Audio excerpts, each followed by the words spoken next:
안녕하세요. 저는 12살 어린이입니다. 대한민국이 더 밝은 세상이 되기를 바랍니다. 이준석 국민의힘 전 대표가 페이스북에 본인이 법원에 제출한 탄원서를 공개해서 논란이 되고 있습니다. 이게 당에서 유출한 것이 맞느냐 아니느냐 싸움을 하다가 결국 채무자 측에서 먼저 공개를 한 것은 맞는 듯합니다. 지금 국민의힘 세력들을 신군부 혹은 독재자에 비유한 것이 아니냐는 논란부터 여러 가지 목소리가 나오고 있습니다. 한번 살펴보시고 여러분들이 직접 판단해 보시기 바랍니다. 전문 그대로 올립니다. 존경하는 재판장님께 정당의 대표로서 당의 혼란 상황이 정치의 영역에서 마무리되지 못하고 사법부의 건의에 의존해 판단을 구하게 된 것을 송구하게 생각합니다. 저는 1985년생입니다. 대한민국이 민주주의를 쟁취하기 위해 거쳐간 인고의 과정을 직접 목격하지는 못했지만 주요한 역사의 분기점들에 대해서는 피상적으로나마 알고 있습니다. 1980년 찾아왔던 서울의 봄에도 물줄기가 바뀔 수 있는 지점들은 있었습니다. 서울역에 모인 학생들은 유혈 충돌을 우려해 해산했습니다. 하지만 군인들은 그 선의의 해산을 폭력의 성공 가능성으로 잘못 받아들였고 비상계엄을 확대했습니다. 그들의 오판에 따라 결국 민주주의를 지키는 최전선에 서도록 방제된 것은 민주주의의 수호가 그들의 역할인지도 인지하지 못하고 살아왔던 광주의 시민이었습니다. 서울역에서 회군했던 사람들이 며칠 뒤에 광주에서 발생한 비극을 보고 그 짐을 나눠 짊어지지 못한 것을 평생 자책하는 것을 보면서 작금의 정당 민주주의가 위기에 빠진 상황에서도 제가 짊어질 수 있는 만큼은 짊어지고 후회를 남기지 않으려고 합니다. 판사님, 매사에 오히려 과도하게 신중한 모습을 보이며 복지부동하는 것을 신조로 삼아온 김기현, 주호영 전 원내대표 등의 인물이 이번 가처분 신청을 두고 법원의 권위에 도전하는 수준의 자신감을 보이는 것은 그들이 주도한 이 무리한 당내 권력 쟁탈 시도가 법원의 판단으로 바로잡아진다고 하더라도 면을 상하지 않도록 어떤 절대자가 그들에게 면책특권을 부여한 것이라고 생각합니다. 최근 일련의 과정이 잘못되었다는 민심이 여론조사를 통해 누차 전달되고 있지만 당원과 국민의 마음은 절차적하자 치유라는 법적 용어를 그들이 아무리 되뇌인다 하더라도 완전하게 치유되지 않을 것입니다.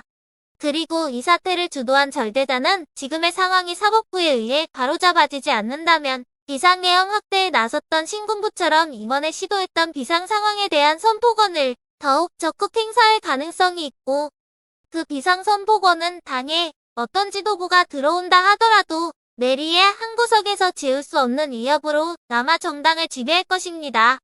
상임정국위가 비상 선포권을 가지게 된다면 이것은 여러 가지 방법으로 악용될 소지가 있습니다. 지금은 비상 상황에 대한 선포가 절대자의 당대표 쫓아내기에 이용되고 있지만 역으로 당대표가 본인의 권력을 공고히 하기 위해 사용할 수도 있습니다. 상임정국위는 규정 제2조에 따라 당대표가 20인 이상에 대해 직접적인 임명권을 가지고 있습니다. 따라서 대략 40인가량이 참석하는 상임정국위에서 비상 상황의 선포권은 당대표가 실질적으로 행사할 수 있습니다. 또한 상임정국위 의장인 전국위 의장의 지명권도 당대표가 가지고 있기 때문에 비상 상황을 넓게 해석할 여지를 두는 순간 다양하게 악용할 수 있습니다. 간단한 사고 실험을 통해서 고민해봐도 우선 임기가 얼마 남지 않은 대표가 지지율 하락 등 정치적 상황을 이유로 상임정국위에서 비상 상황으로 해석해달라는 요청을 하면 그에 따라 당대표가 본인과 친소관계가 강한 인사를 비상대책위원장으로 선임하여 실질적인 임기의 연장을 추진할 수 있게 됩니다. 때에 따라 공천 등과 같은 중요한 정치적 일정과 결합하여 이것은 매우 심각한 정당 민주주의의 위기를 일으킬 수 있습니다.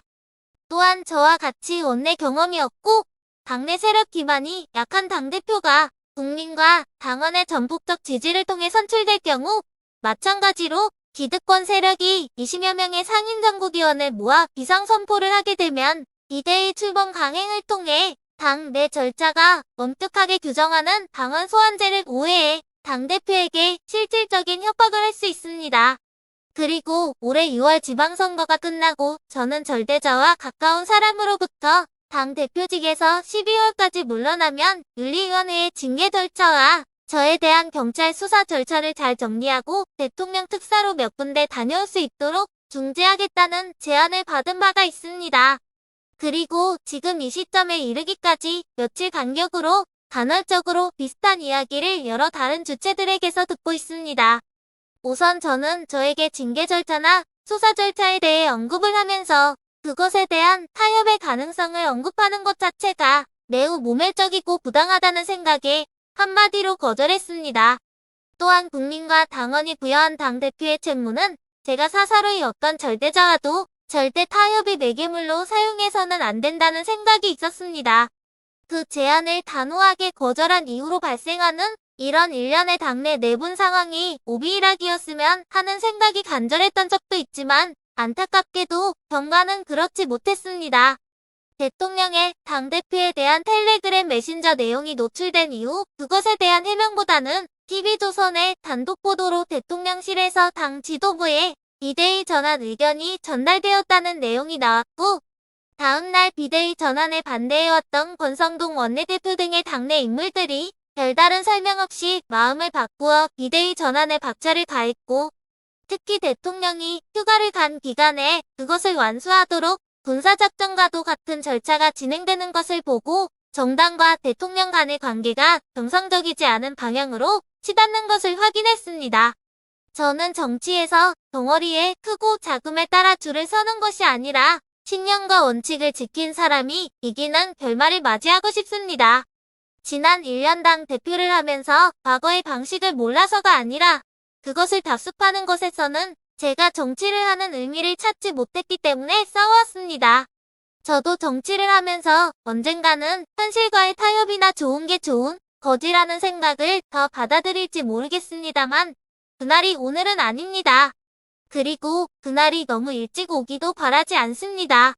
다시는 이런 일이 발생하지 않아야겠지만 혹여 발생한다고 하더라도 제 뒤를 잇는 후배들이 용기를 잃지 않고 저항했으면 좋겠고 비슷한 무리수를 두면서 권력투쟁을 하는 사람들에게 그것은 결국 바로잡힌다는 경종이 울리기를 바랍니다. 대통령과 기득권 주류에게 정치적 압박을 받지 않는 자유로운 여당을 만드는 것은 계란으로 바위를 치는 것에 비견될 것입니다.